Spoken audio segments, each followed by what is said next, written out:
Pessoal, vamos começar mais uma palestra aqui no Encontro Técnico Vidreiro. Eu sou a Thaís Sangaletti e eu vou contar para vocês um pouco, compartilhar com vocês um pouco da minha trajetória na indústria do vidro. Eu comecei trabalhando na União Brasileira de Vidros, era uma indústria nacional que fazia vidro plano impresso. Eu já tinha formação em química e quando comecei a minha trajetória na UBV, eu comecei com a ideia para fazer um projeto de desenvolvimento de análise química em matéria-prima e em vidros. Então, eu fui no começo com um projeto para fazer o desenvolvimento do laboratório da UBV. Eu comecei em 2006 e fiquei na UBV até 2018, quando a UBV encerrou as atividades dela. Nesse ano de 2006, quando eu entrei, a UBV ela estava passando por grandes modificações. Ela deixou de ser uma empresa familiar, ela estava agora com os acionistas. E durante essa modificação, teve um grande investimento e incentivo das lideranças em criar novas tecnologias, aplicar novas tecnologias na produção do vidro. Então, entre essas técnicas, a UBV comprou o aparelho de fluorescência de raio-x, que é um equipamento que a maioria das indústrias usa, tanto para fazer análise química das matérias-primas que nós recebíamos, do caco de vidro e até mesmo do vidro final, para ter um controle da composição química do vidro. Então, esse projeto, quando eu iniciei, eu tive tanto a parte técnica do equipamento, da metodologia em si, do raio-x, quanto conhecer a produção do vidro, conhecer como que era a fabricação e entender como que era a parte química, né, o controle químico desse vidro. E aí, em 2008, a UBV fez um projeto para fazer o quarto forno, forno 4. A UBV ela já tinha 2 fornos, mas um já estava quase no final de vida, já estava para ser desativado. E com esse projeto do Forno 4, veio ainda maior essa necessidade de fazer o desenvolvimento da liderança. Era uma nova tecnologia, era um novo tipo de forno. Então, nesse momento, a UBV investiu bastante na Escola do Vidro, que nessa época ainda estava com a Abvidro, começando, o Mauro Arkman estava começando, e as consultorias, né? O Pierre Frisch, acredito que a maioria conhece, ele já estava na UBV há muitos anos, como principal consultor da UBV, e ele também apoiava a Escola do Vidro, apoiava esse desenvolvimento, e com ele trouxe outras pessoas para ajudar a UBV. Então, o próprio Mauro ajudou bastante, o Odair Medeia me ajudou bastante na técnica de análise de defeitos, que também era uma metodologia que a gente não aplicava até então na UBV. O Fábio Bernardo também na parte da construção, desenvolvimento do vidro, do forno, a condução do forno, desse forno novo. O Marcos Gibin, que na época ainda estava no CTEA, e ele também me ajudou muito nessa parte de desenvolvimento de metodologia para a fluorescência de raio-x. E aí a gente foi formando uma equipe técnica na UBV, essa era a nossa intenção. Então, era formar uma equipe técnica para que pudesse melhorar essa produção do vidro com todo esse conhecimento da Escola do Vidro, principalmente, que fornecia para a gente, né? Então, eu estou compartilhando aqui com vocês alguns dos módulos que essa equipe acabou fazendo a UBV junto com a Escola do Vidro e onde ela contribuiu nas nossas atividades, né? Então, um dos primeiros módulos que nós participamos foi de matéria-prima, que é o que o Mauro aplica, que ele fala sobre o controle de matéria-prima, o controle do recebimento, né, do CAC da matéria-prima. Então, a UBV nessa época não tinha controle no recebimento. A UBV era uma empresa mais enxuta, né? Então, nesse momento, a usina de composição, ou a casa de mistura, como normalmente o pessoal chama, ela era muito interligada com o laboratório. E nós não tínhamos nenhum controle nesse recebimento de matéria-prima. Então, foi bom fazer esse módulo e, com o desenvolvimento do raio-x, a gente conseguiu colocar metodologia para recebimento, para homologação de novos fornecedores, porque agora a gente tinha uma base técnica, né? Uma base de dados que pudesse avaliar tanto o fornecedor quanto a matéria-prima que a gente estava recebendo. A parte de elaboração do vidro, então o Mauro também me ajudou muito nessa parte de cálculo de composição. Agora que eu tinha toda a metodologia, que eu já tinha todo o banco de dados da matéria-prima, eu conseguia fazer alteração na receita, eu conseguia alterar a porcentagem de caco, fazer esse desenvolvimento de novos fornecedores. Então, essa parte da elaboração do vidro também ajudou bastante.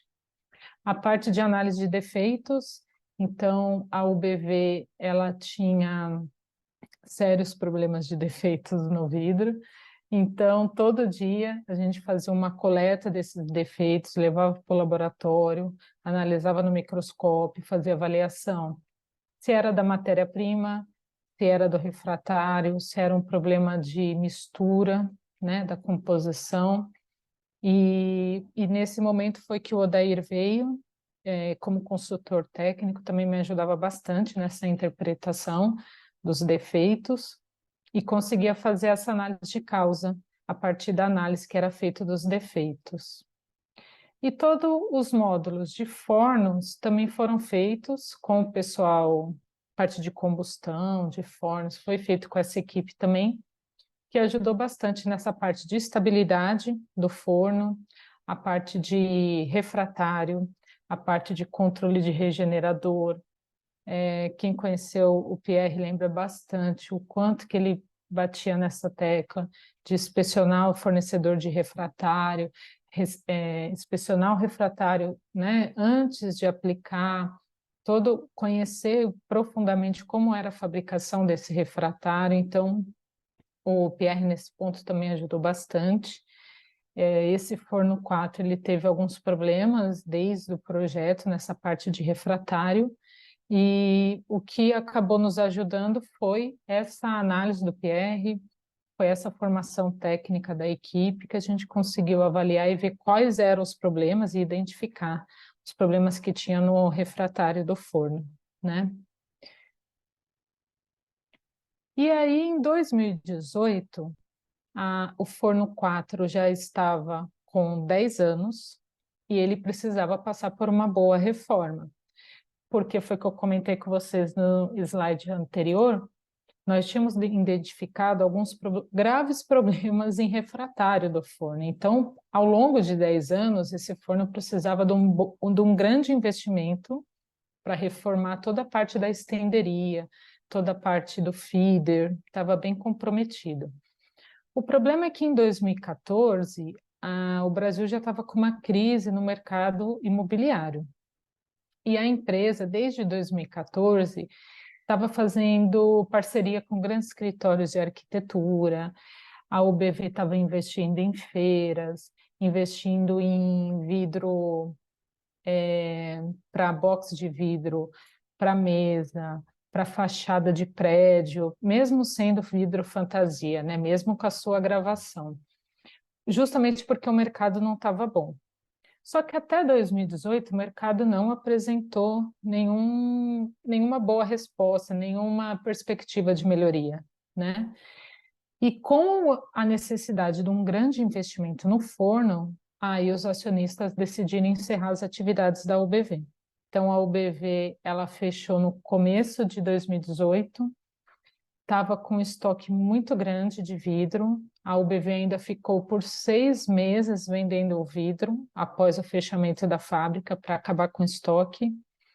Hoje em dia, o espaço que era a UBV é uma grande empresa de ônibus, porque a UBV estava do lado de um terminal rodoviário, então virou uma garagem de ônibus, uma parte foi vendida para uma outra empresa, e eles encerraram, demoliram os fornos, venderam boa parte dos móveis e outros equipamentos que tinham e fez a venda dos vidros, né? Então, no começo de 2019, já não havia mais venda do vidro da UBV no mercado. E aí, quando a UBV fechou, eu primeiro fui atuar numa empresa que fazia óleos lubrificantes de altas temperaturas, que normalmente é usado para indústria de vidro ou indústria de alto forno. Então, de uma certa forma, eu continuei atuando, porque essa empresa, ela ainda tem uma unidade que só atende as indústrias de vidro. Então, eu continuei atuando nessa parte de qualidade desses óleos aplicados a alta temperatura. E depois eu fui para uma outra empresa que também usa o vidro como produto intermediário. Eu fui trabalhar num fabricante de silicato de sódio. O silicato de sódio ele é um aglomerante, principalmente para a indústria de sabão em pó. E esse aglomerante ele é feito a partir de um vidro solúvel. Então, tem um forno que é usado apenas areia e barrilha na composição, forma um vidro solúvel e esse vidro depois é adicionado num reator com alta pressão e temperatura, ele vira um produto líquido. Então, vira o silicato de sódio, um produto líquido que é usado como aglomerante.